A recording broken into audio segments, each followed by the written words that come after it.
नमस्कार भाई लोग, कैसे हैं आप लोग। तो आज के इस वीडियो में फिर से मैं आपका बहुत ही ज़्यादा स्वागत करता हूं आपके ही अपने चैनल टेक्निकल ट्रेडर में। देखिए आज के इस वीडियो में हम बात करने वाले हैं यस बैंक के बारे में। देखिए यस बैंक को लेकर फिर से कुछ अपडेट आ रही है, कुछ बड़ी खबर निकल कर आ रही है जो कि मैं सोचा आप लोगों के साथ साझा कर दूं।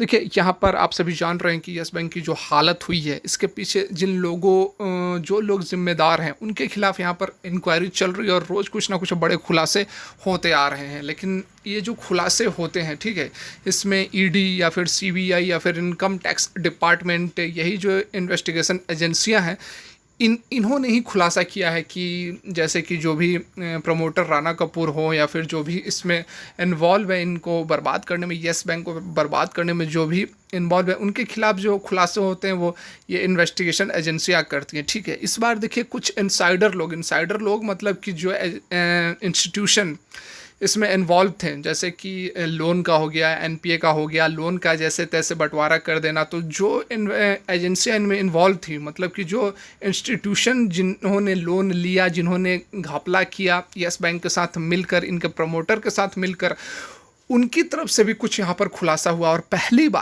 बार इस तरह का खुलासा हो रहा है यहाँ पर। इंसाइडर कहने का मतलब वही है कि जो इंस्टीट्यूशन इन्वॉल्व थे इनमें ट्रांजैक्शंस में, उनके तरफ से कुछ, उनके जो कुछ लोग हैं उधर से कुछ बड़ा खुलासा निकल कर सामने आ रहा है। देखिए इस खबर का इम्पैक्ट क्या होना चाहिए और नहीं होना चाहिए अभी मैं बता देता हूं, क्योंकि लोग बोलते हैं कि इससे होगा क्या, स्टॉक पर क्या असर पड़ेगा। तो देखिए मैं समझाता हूं आपको, ध्यान से बात समझें। अच्छा लगे वीडियो को लाइक करें, चैनल को भी सब्सक्राइब करें लेटेस्ट जेन्युइन इन्फॉर्मेशन के लिए। ठीक है, देखिए यहाँ पर ये जो खबरें आ रही हैं, इससे बहुत आपको शॉर्ट में कोई, मुझे नहीं लगता है कि बहुत तेज़ी आपको स्टॉक में देखने को मिलेगी। लेकिन देखिए ये एक बेस बनाया जा रहा है। ठीक है, जैसे किसी भी बिल्डिंग इमारत को बनाते हैं तो उसके लिए बेस बनाते हैं, पहले अच्छी तरह से मजबूत बेस बनाते हैं, उसके बाद उसकी बाकी की जो भी डेकोरेशन वगैरह करना होता है वो करते हैं। तो उसी तरह यहाँ पर देखिए बेस बनाने का काम चल रहा है। यहाँ पर जिन्होंने भी मेनली जो अभी फोकस में है, जो आप तथा कथित तौर पर कह सकते हैं राणा कपूर, जो मेन सस्पेक्ट हैं, जो को प्रमोटर थे यस बैंक के। तो देखिए उनके खिलाफ यहाँ पर रोज़ आए दिन यहाँ पर सबूत जो है वह पक्का होते जा रहे हैं कि इन्होंने ही मतलब बैंक को बर्बाद करने में इनकी बड़ी हाथ थी। देखिए अभी इन्वेस्टिगेशन का विषय है, लेकिन मैं जो बात बता रहा हूँ, जो इन्वेस्टिगेशन हो रहे हैं, जो लोग बता रहे हैं, उस बेसिस पर ये चीज़ जो है काफ़ी हद तक हमें यहाँ पर देखने को मिल रहा है कि इनमें जो राणा कपूर हैं, तो इनके जो बैंक की स्थिति हुई है, इसके पीछे बहुत हद तक ये जिम्मेवार हैं।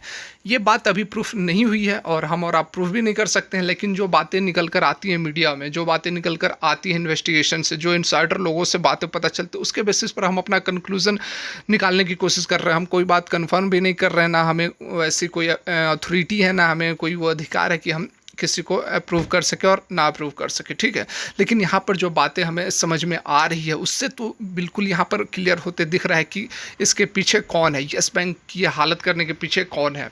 तो देखिए इससे होगा क्या, इससे होगा यही कि जब अब एट परसेंट अभी फ़िलहाल यहाँ पर तो आपको बहुत कोई तेज़ी देखने को नहीं मिलेगी इस स्टॉक में। ठीक है, लेकिन ये चीज़ है कि यहाँ पर जो जिम्मेवार हैं, जो इस बैंक को बर्बाद करने के पीछे जो जिन लोगों का हाथ है, वो जब एक बार पकड़ में आ जाएंगे तो उनके उसके बाद वसूली करना बहुत आसान है। आप जो डीएचएफएल के प्रमोटर हैं, वाधवा वगैरह हैं कोई, तो उनको देखिए अभी उनका स्टेटमेंट आ रहा है कि उन्होंने 43,000 करोड़ देने के लिए तैयार है। उनके पास जो एसेट्स हैं उसको वो बेच कर पे करने के लिए तैयार हैं। 43,000 करोड़ की बात उन्होंने की थी कि वह पे कर सकते हैं। अभी फ़िलहाल वो जेल में है। डीएचएफएल के प्रमोटर, सेम कहानी है, उसको भी इसी तरह करके बर्बाद कर दिया गया है।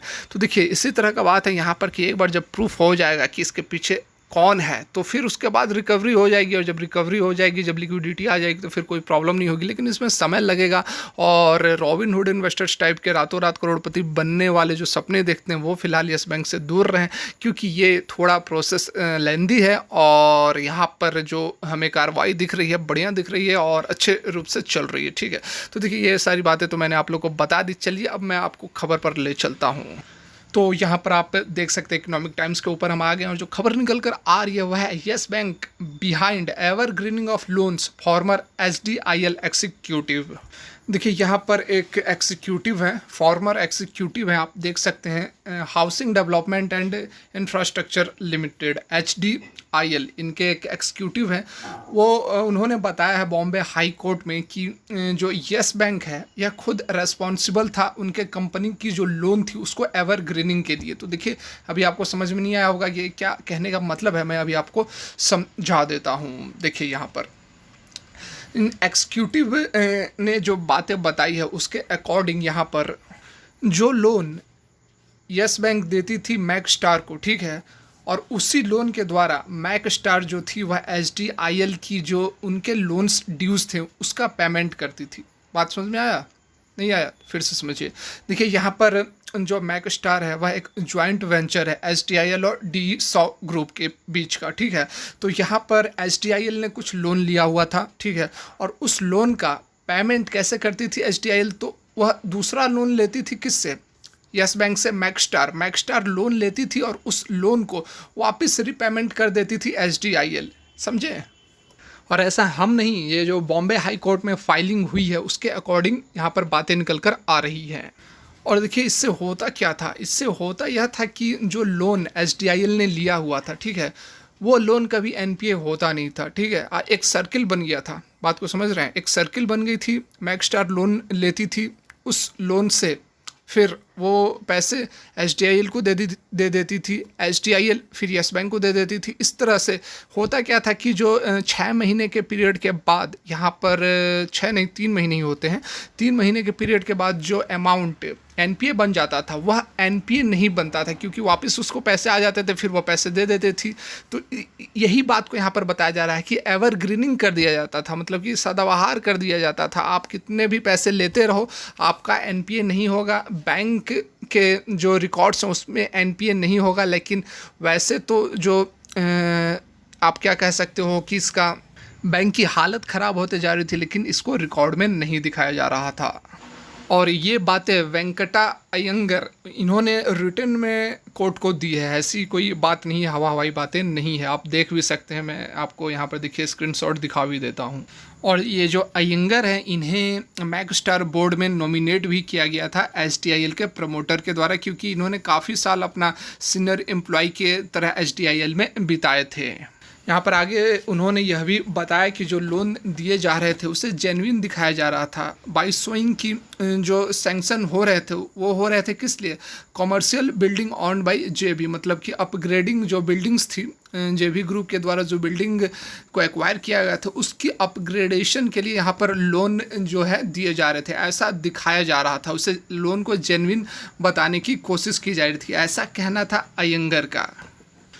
इससे पिछले मंथ में CBI बहुत सारी जगह सर्च भी कर रही है, 10 लोकेशन से ज़्यादा मुंबई में सर्च कर चुकी है। HDIL के प्रमोटर राकेश और सारंग जो वाधवान हैं उनके साथ साथ में जो फॉर्मर पंजाब और महाराष्ट्र जो बैंक है कोऑपरेटिव बैंक के चेयरमैन वारंग सिंह, इन सभी की छापेमारी चल रही है। 200 करोड़ का जो यहाँ पर लोन का हेरफेर हुआ है उस चक्कर में। देखिए यहाँ पर डिटेल में जाएंगे तो और भी बहुत सारी बातें हैं, लेकिन आपको जो समझना चाहिए मेनली मैंने आप लोग को बता दिया कि बहुत ज़्यादा यहाँ पर लॉन्ग टर्म इन्वेस्टर्स के लिए चिंता की बात नहीं है, क्योंकि जो कड़ी है उसे जोड़ा जा रहा है, एक एक करके कड़ी जोड़ने का यहाँ पर काम हो रहा है। और यदि आप लॉन्ग टर्म इन्वेस्टर्स हैं तो निश्चिंत रहें, और शॉर्ट टर्म इन्वेस्टर्स के लिए चिंता की बात हो सकती है, क्योंकि वो जिस तरह से इसमें इन्वेस्ट किए थे, जितने शॉर्ट टर्म की रिकवरी, शॉर्ट टर्म में मोटा प्रॉफिट बनाने का जो सोच रहे थे वो अभी फ़िलहाल यहाँ पर नहीं दिख रहा है, और आने वाले समय में भी बहुत जल्द यहाँ पर रिकवरी भी नहीं लगती है कि होगी, लेकिन होगी ये भी बहुत हद तक यहाँ पर हमें लग रहा है। तो देखिए यह थी आज की वीडियो अच्छी लगी तो लाइक करके हौसला बढ़ाएं, चैनल को सब्सक्राइब करें, बेल आइकन को हिट कर वीडियो देखने के लिए बहुत बहुत धन्यवाद। भगवान करे आपका दिन शुभ रहे।